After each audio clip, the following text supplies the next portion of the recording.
How many of you have also had the not so pleasant experience of being treated disrespectfully at work, right? And by the way, this is a very safe environment. If that person is in the auditorium today, I would ask that you not stare at them. You know that he's the reason this guy's up here, don't you?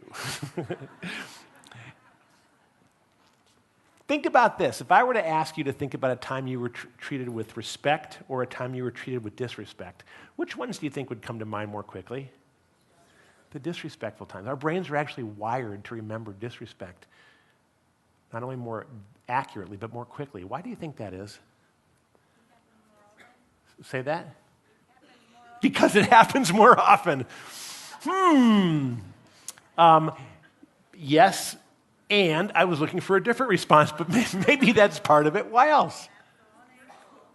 What? Say that? It's painful. And think about this. Remember, what's the number one job of my brain? To keep me what? Safe.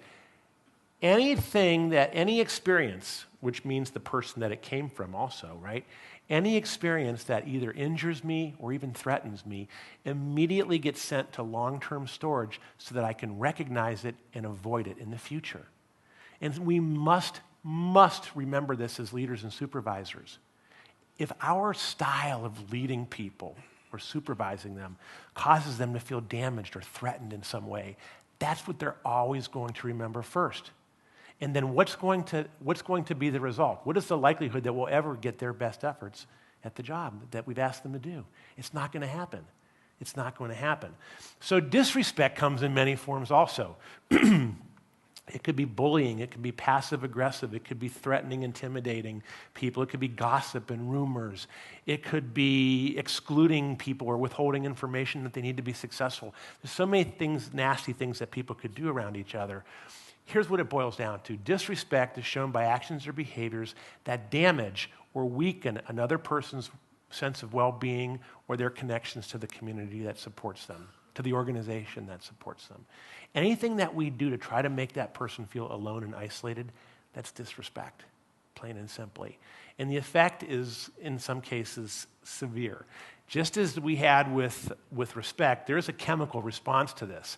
When I am treated with disrespect, what it does is it actually triggers what we call the fight or flight circuit. And the fight or flight circuit was intended to keep us safe from existential threats like saber-toothed tigers and marauding tribes and woolly mammoths who were stampeding, whatever it was.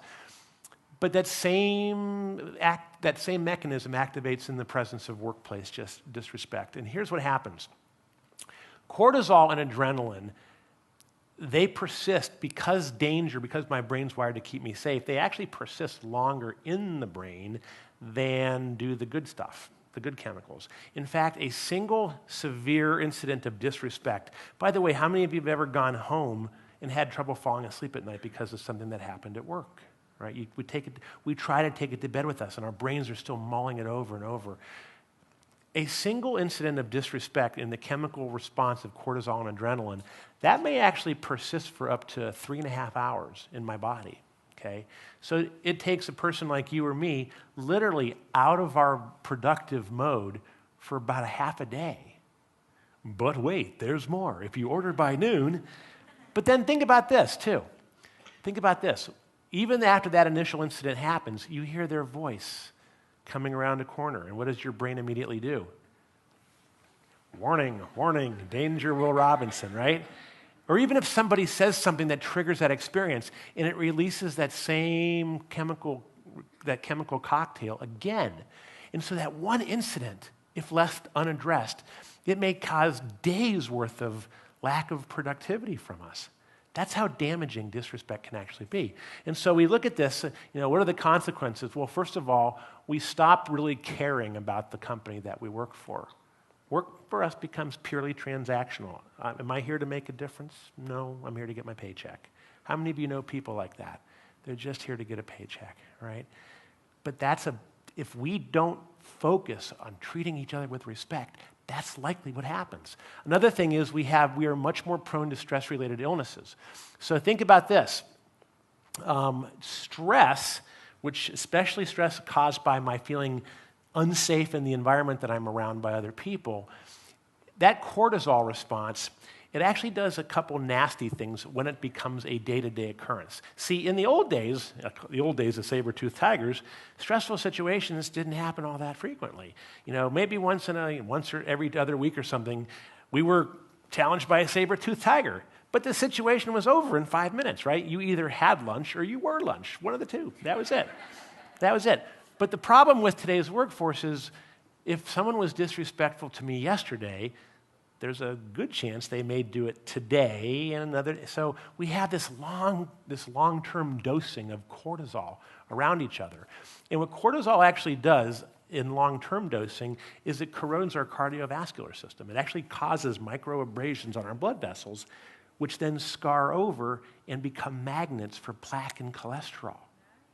So we're literally becoming ill around each other if we treat each other with disrespect. But there's an even more what I think is an even more dangerous byproduct. Long-term exposure to cortisol actually makes us stupid. It actually weakens the connections, the synaptic connections between the neurons in my brain, and if happening long enough, it can actually kill brain cells. Yeah, that's even better. So we get physically compromised and stupid at the same time. Isn't that great? Let me ask, best show of hands, how many people in here have ever left a place of employment because of the way you were being treated? Okay? Look around this room. It's not an uncommon thing. And I'm going to imagine that hopefully when you got to a better place, sometimes it takes a few weeks, sometimes it can take a few months, but your old self gradually comes back online. But it took getting out of that toxic environment first. Disrespect is toxic to our brains and literally kills us and makes us impaired up here. That's how dangerous it is. Another thing is that we're much more prone to make mistakes and absenteeism, people calling in sick. Why do you think people are more likely to call in sick in a disrespectful organization? How many of you, now, Stephanie said this morning she woke up, I kind of had a cold, but you still showed up today, right? How many of you have woken up and had those mornings where you weren't feeling great, but you weren't all that sick? And so you had to make a decision, right? And your brain starts thinking, who am I working with today?